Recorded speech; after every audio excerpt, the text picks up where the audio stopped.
Alright, we're back at it again, and in today's video, we are going to complete the ZX10R build, and I'm going to show you how we make it look like, well, like that.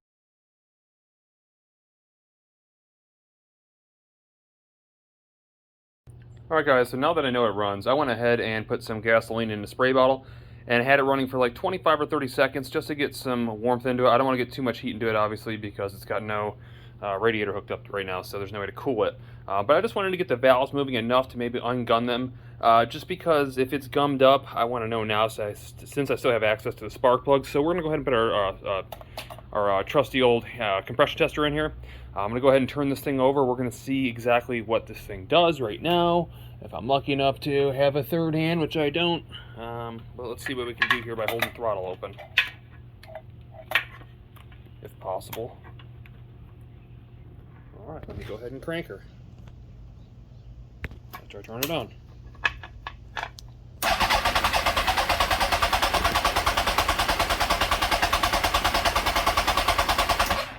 Wow, see that? So that goes to show you there about 200 psi in that cylinder that we thought was bad, just because gums were valved up. So I kind of hope this is a lesson for everybody out there that may be working on engine stuff and think that they have a bad engine. If it's been sitting a while, there's very, very good chance that it's just gummed up and you need to get that thing running just for a minute to get those valves unstuck. So you'll see the proof is right there. And again, we started from zero, you saw that. So anyhow, let's go ahead and move forward. We're going to start working back on the subwire harness. Alright guys, so I finally found the problem with the wiring that we were having. Yes, there was some discrepancies in the front headlight and gauge cluster harness. We got that fixed though, no big deal. The major problem that I found was because, like I said, every time I turned the bike on with the gauges plugged in and everything plugged in, ECU and everything, it popped the main fuse. When I realized that it was only popping the main fuse with the gauges plugged in. Well, then the gauges started to burn and stink. I'm like, crap, are they ruined? Fortunately, they're not ruined, but here's what I found. Took them apart, started looking around, and then I saw that right there. If you can see that, that is I believe it's a resistor diode or something like that. That went bad. So I traced the contacts, which is right here, this fourth one over, and this one here, out the back pins, and that led to the pink pin and black and yellow. Now, black and yellow is supposed to be a ground. I was getting power on ground. That makes no sense. That means obviously something was crossed somewhere. So I knew something was wrong. And again, I know it's not a DIY video, but I wanted to share this with you because I think this is kind of important. Kawasaki, it's something Kawasaki definitely dropped the ball on, and I have to talk about it. It's partially my fault as well, but I want you to basically see these two main 16-pin harnesses right here. They were identical. So in looking at them, different colors, you know, no big deal, but they fit into each other, or they cross fit, so you can swap these, which makes absolutely no sense. It's the first time I've ever seen two major harness connectors be able to be swappable. It's partially my fault because most wires usually carry over to the same color, and I didn't look at that because it was kind of a tight fit, and I just assumed, which was my mistake, that they wouldn't interchange, but they interchanged. The crazy thing is you saw it start and run even with them swapped, which is, again, very strange. However, on top of the throttle body here, this thing was getting really hot. I couldn't figure it out even with the bike off, probably because it was getting solid power. But what was happening is the black and yellow wire, which is the main ground, was coming through this side and running to a white and red on this side, which is power. So there you go. Power was charging the ground, so hopefully it didn't hurt the ECU. The transistor or the resistor diode that it broke inside the gauges, I believe, is for the speedometer sensor. I can have that repaired. It's not a big deal. It's not expensive at all, probably very minimal dollars. So I can fix that, but I just kind of wanted to point this out because don't make that mistake. I mean, that was a terrible, terrible design on Kawasaki's part and an absolutely stupid decision for me to not check on my part. So anyways, that was the problem. We're going to go ahead and move forward and get this thing finished getting wired. Alright guys, next step is to put in the airbox. Another big shout out to Kawasaki and the World's terrible design for service. I'm going to put the lid on right now, but it does need an air filter, which we don't have. We have on order, so it's going to have to come back off anyways, but we're going to put it on for now just to get the build going. Alright guys, so our next step really should have been done a while ago. Really, when I did a spark plug test, it kind of goes hand in hand, but it's to change the oil. Again, I should have already done that. Typically I do. I just didn't want to pick the motor up and have to service it on top of a desk, so that was the reason I didn't. Plus, I kind of forgot. Anyhow, a good thing with changing the oil, it tells you a lot about the engine itself, in case there was water in it, if it had a bad head gasket, things of that nature. Thus the reason I should have done it prior. Kind of keeping the fingers crossed right now. We're going to drain this oil. Hopefully it comes out okay. It's just a normal black used oil. We'll change it, refill, and then be done with it. Alright, so I haven't sifted through the oil just to make sure there's no chunks in it, but I don't see any metallics. I don't see any water basically at all. The filter itself actually looks somewhat clean, no debris. The oil doesn't look that old, which isn't great, but it's not bad. Obviously hasn't been run a whole lot on this oil, but enough that it's been ran and we don't see any problems at this point. So again, crossing our fingers, making sure we'll be all right. I'm gonna put on the new filter, fill it up full of oil, we'll move forward. All right guys, next step is to put on the radiator. Prior to putting on the radiator though, I got one thing to deal with, that is the radiator fan. As you'll see, it needs some work. So I'm gonna basically have to take a piece of metal and re-weld here to support or to stiffen our support bracket. And then if you look at the fins are kind of melted. I don't know if it must have rubbed on something or what happened to it. Probably the exhaust when the bike was originally wrecked.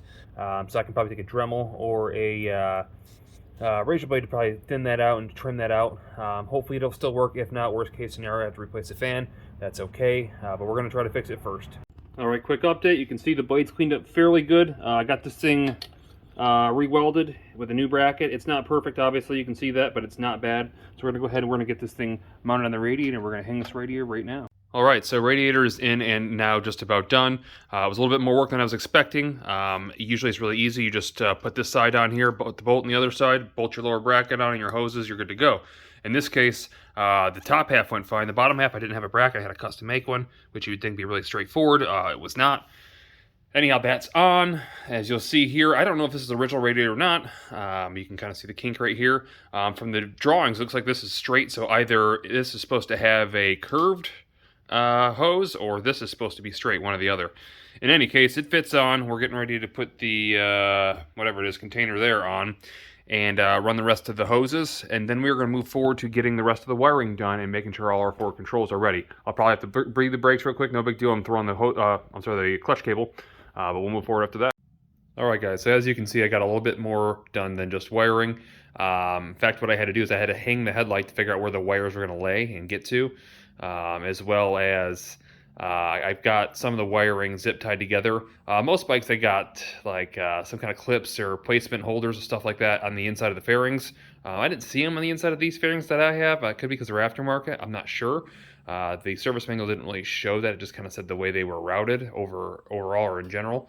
But then you'll also see that the tank is on it. Well, I put the tank on it because I wanted to get it started and get it ran so I could bleed the coolant through and make sure that it actually ran.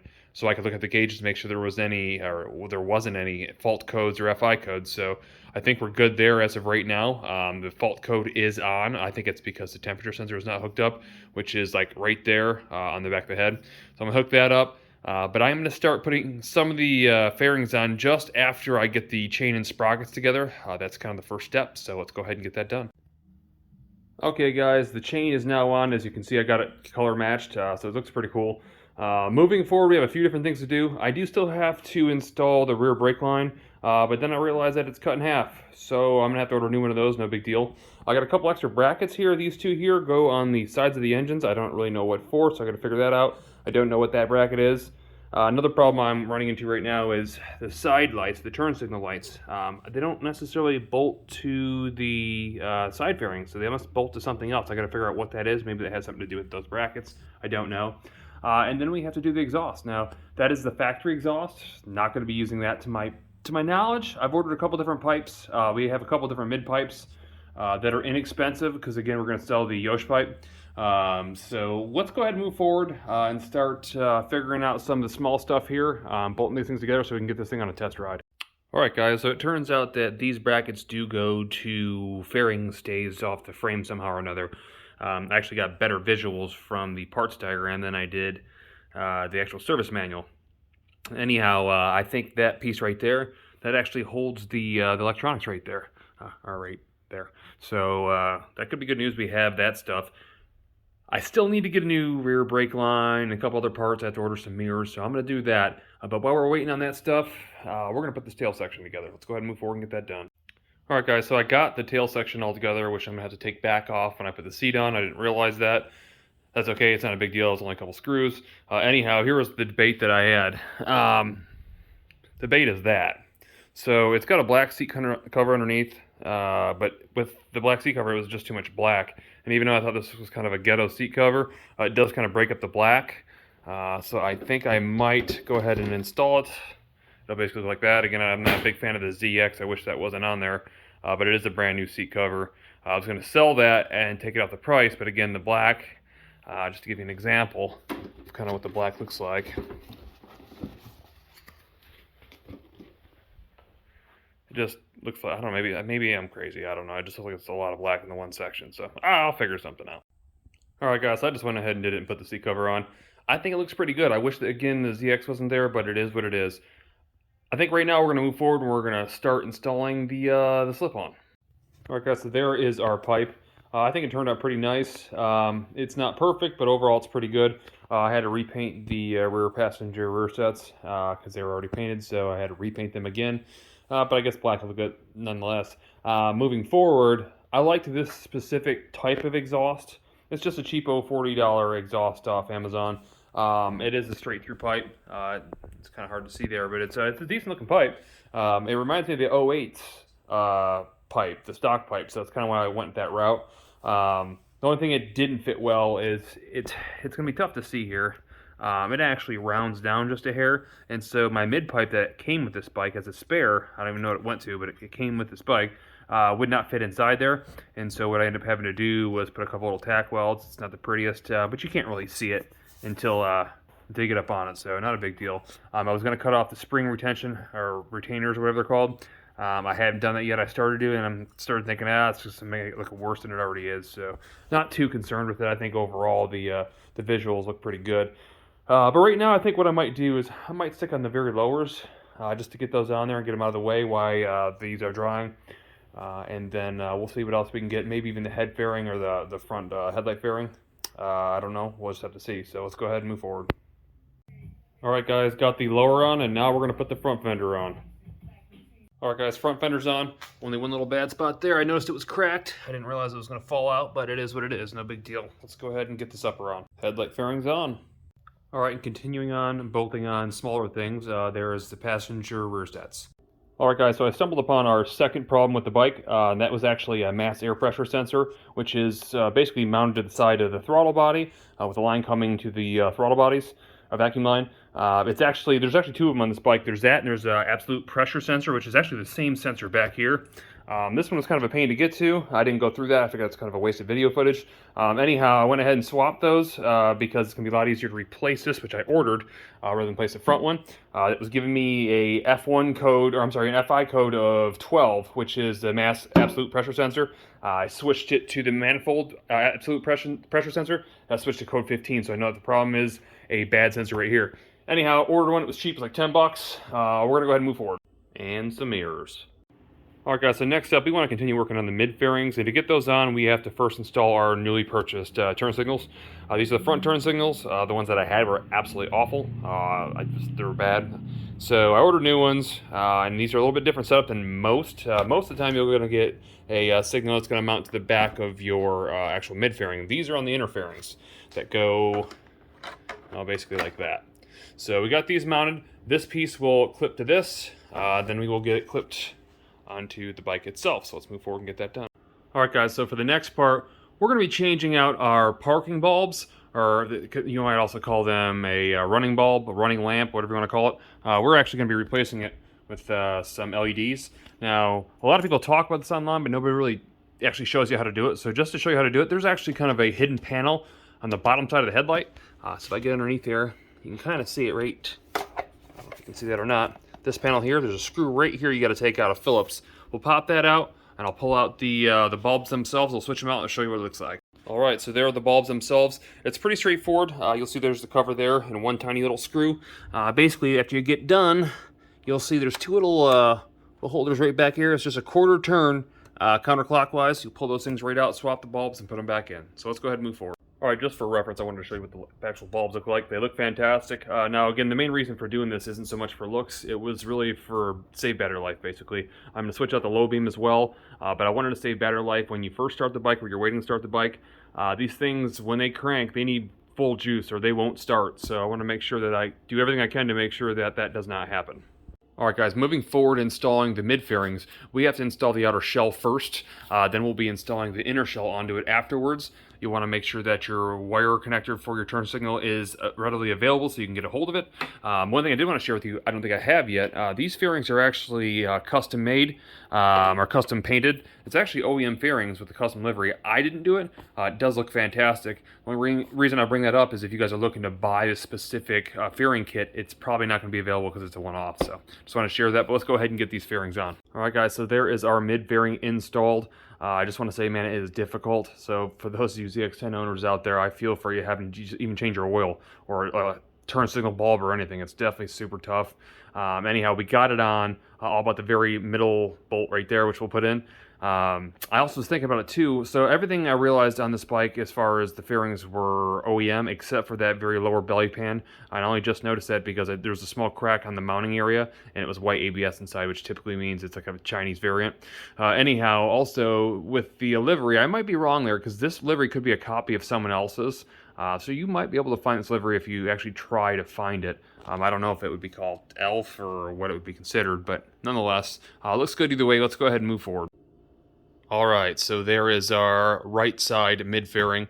I think I'm wrong about this being an OEM panel, or all these being OEM panels, because even though they are stamped on the inside and they are perfect quality, I actually had to make a little bit of a area shaved down right here to basically clear that radiator. And as I did, I noticed it's also white ABS. So unless Kawasaki made these panels in white ABS, which is doubtful, it's probably not OEM. Nonetheless, it looks fantastic, so I don't really care. They are a great fit. They do look really, really nice, other than the little bit of screw up I did right there. No big deal, we'll get that fixed. But let's go ahead and get this windscreen installed. All right, guys, there's a windscreen. While we're up here, we're going to go ahead and throw on some bar ends. Now, I went for lightweight ones. I'm hoping this isn't much like the R1 build that we had that has a lot of vibration in the handlebars, but it very well might. So we're going to try the lightweight ones first, which are, they're kind of narrow. I don't like how the long ones stick very far out when you get the heavy weights.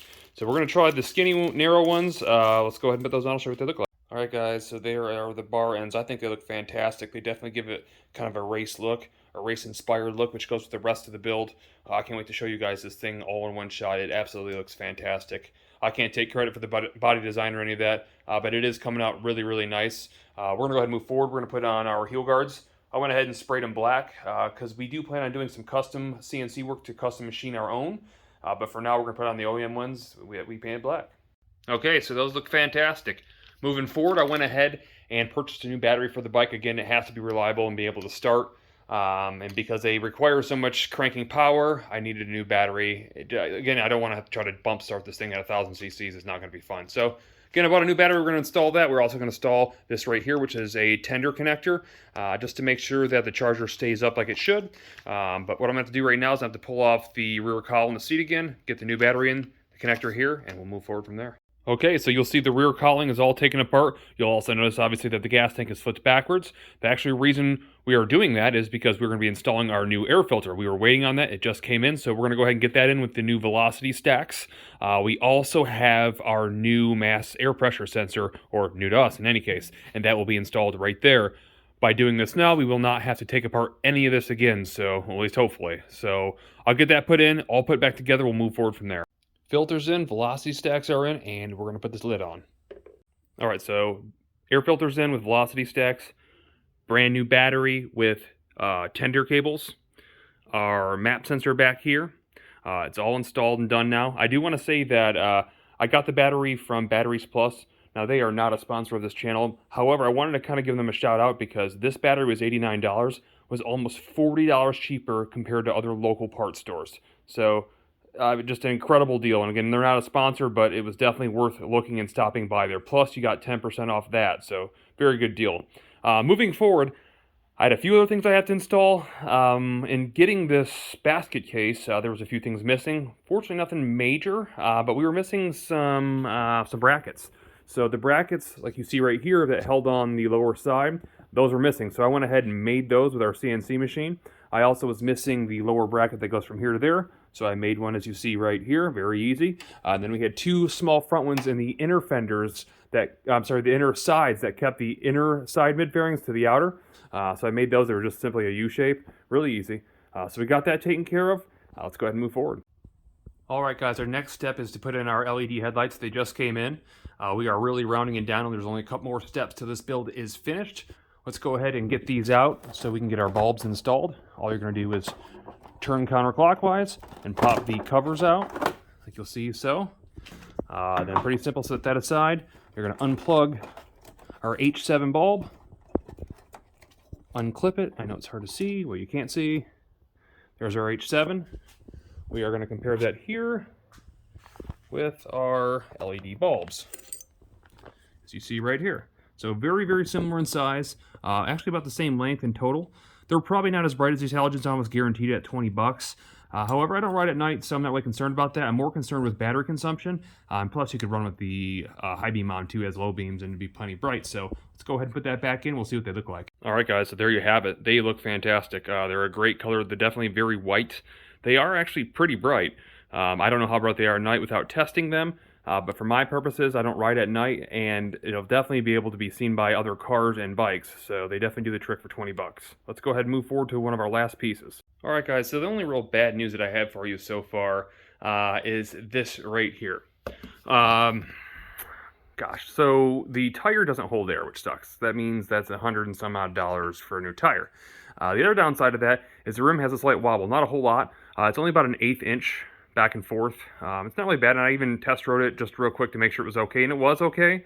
But I thought, well, if I'm going to replace the back tire, I might as well replace that rim because I know that it's messed up. I know it's going to add to the build cost, but I think that we're so far ahead, we'll be okay. Partially as well because I just found the guy gave me an extra full clutch basket assembly, which will more than pay for new wheel and tires. So what I found was this right here. Almost new tire and a used rim that's totally straight, at least I'm told. So what we're going to have to do is obviously clean that thing up. We may have to paint it. I hope not. Maybe we can just get it clean. We're going to have to balance test it and make sure that it rotates clear and smooth and doesn't wobble. We're going to get that installed. Alright, so those of you that haven't seen other videos that I show how to balance a wheel or check for straightness, it's pretty straightforward. Don't mind the mess. This is obviously where we're making the brackets, so there's metal shavings and stuff everywhere. But I simply take a long axle bolt. I don't remember what the axle bolt was from, but it's from something. And I go ahead and clamp it down into our vise. I have a 2x4 of equal length that keeps it perfectly level, I should say. Then we go ahead and we basically spin the wheel. I won't show you how to balance it just yet. But the key thing here is making sure that it's straight. And from what I can see, that rim is perfectly straight. Kind of hard to tell with the dirt spots on it, but I can definitely see that it's not bending at all whatsoever, so that's good news. Essentially, with wheel balancing, it's really easy. When it's out of balance, or when it stops, what you're going to want to do is put a weight on the opposite side, because the heavy side's going to be on the bottom, so you lift that all the way up to the 12 o'clock position, put a weight on it, see where it lands, and ultimately you want to land at the 9 or the 3 o'clock position. It's not really hard to do. You can kind of Google on how that's done or watch our other videos. But I'm going to go ahead and get this thing cleaned up, see if we can get this thing installed. Alright guys, so as you can see, the replacement wheel is now on. The last and final step is to put on the rear brake. However, when I was putting on the rear wheel, I kind of noticed that we are missing a rear license plate bracket. So we are going to manufacture one with an old bracket that I found from an old build. And if you'll see right now, there's a bunch of holes in it already. I'm going to utilize this hole right here, put another one here, and we're going to mount that bracket pretty much just like so. A little bit at an angle, but at least you can still see it, and I don't have any more holes than I need to have, or that you already see. So let's go ahead and get that thing mounted. I'll show you what that looks like. Alright, so there you guys have it. It's covered most of the holes, not all of them, but obviously from the back you can't really see it when you're up at a normal height. So it'll work for what we need it for. You look from the top, you'll see there's just 2 bolts through our cover plate that we installed. Now we can go ahead and move forward and get on our rear brake and complete this build. Alright guys, so the last piece of the puzzle to get this thing complete is this rear brake as we spoke about. I do have the pedal obviously already on there with the lever, and the caliper is mounted. However, we did go ahead and order the rear master in line off eBay. The only downside to this is, well, shipping took, well, forever, and they sent me a broken one. Basically the cylinder was all locked up, so I was able to repair it and fix it, I believe. So I'm going to try to get that on. Also, I told you just a minute ago that the rotor was better than the original one, and it is. The downside is you'll kind of see this sticks out a little bit. Now, I don't know if I have it backwards. It didn't look like I did, but what was happening is these little bolts were hitting, kind of tough to see. I grinded them down. They were hitting right here. So my concern is that when the caliper moves back and forth or whatever, it's going to grind or grab. So I just went ahead and bought a brand new wave rotor. So I don't know if they consider that a wave rotor, but that's what I bought. Anyhow, we're going to get that put on right now. But obviously I have to take this back wheel back off again before I can get the rotor on it. So let's go ahead and do that. Alright guys, so there is the new brake rotor installed. And as far as the old one, it was my fault. You can see that side is sunk in. Unlike the other, I had it backwards. One thing I will say, the circumference or the diameter of these bolt holes right here aren't quite as big as the original one, but they seem to protrude out just about the same amount, not a whole lot. So we're gonna run with it. Before I can put the wheel back on, I gotta go ahead and mount the rear master cylinder and the lines and everything. So let me go ahead and throw that on. Okay, so wheel is back on, caliper's on, rotor is on, front master cylinder is mounted, connected to the pedal, and I just filled out the reservoir. Now I try to go ahead, if you can see that or not, I try to go ahead and drain or run some fluid through the line before I connected it to hopefully get rid of most of the air. And that didn't work. So what I'm going to use right now is I have actually a Sea-Doo or a jet ski. It's basically an oil pump, and it sucks oil from the top of the engine because that's the way they work. Obviously, you don't have a drain plug in a jet ski. That said, if you guys don't have like a brake vacuum pump, these do work pretty well. So what I'm going to do is I'm going to loosen the valve here, our bleeder valve. I'm going to put this on there, create some suction, and then I'm going to try to suck manually all this fluid through so we get rid of any air bubbles. Hopefully that works, because if not, then this master cylinder, well, it's going back to the eBay seller. All right, guys, there you have it. There is a finished ZX10R 2004. I believe to be the world's cheapest bike. Let me go ahead and show you a little montage real quick, and we'll get back to it.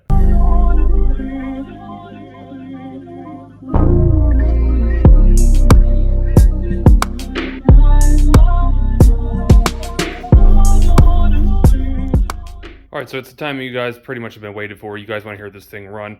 This is a cold start on 04 ZX10R.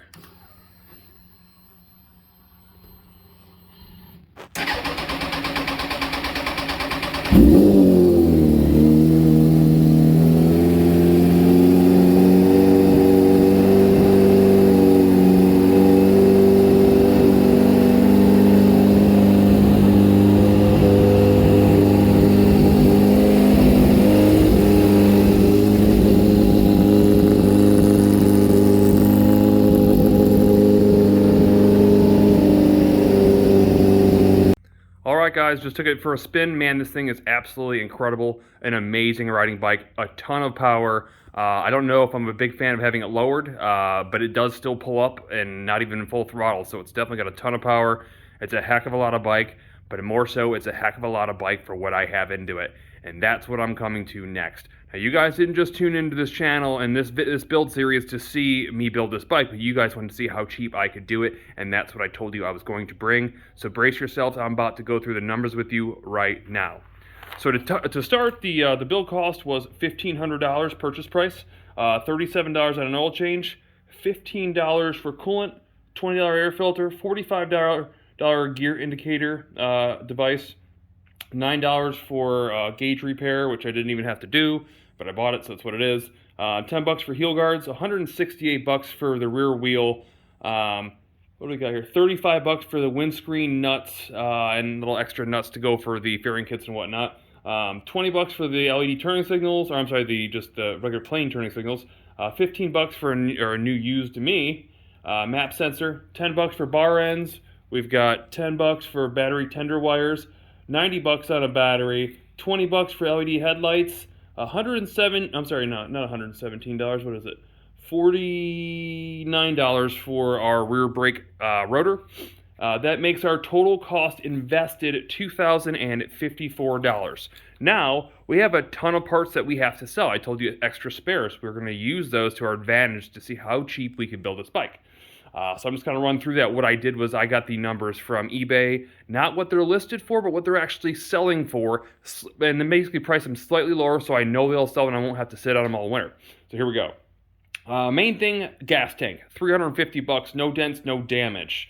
Yoshi exhaust, full Yoshi exhaust, $325. Stock pipe, $75. A complete engine gasket kit for rebuild, $75. Complete clutch assembly, $250. Rear wheel with a very minor bend by the 1/8 inch, but it's usable. Somebody will buy it, $25.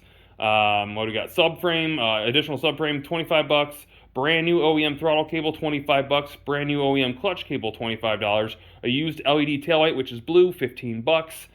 Billet timing cover, which is brand new, $25.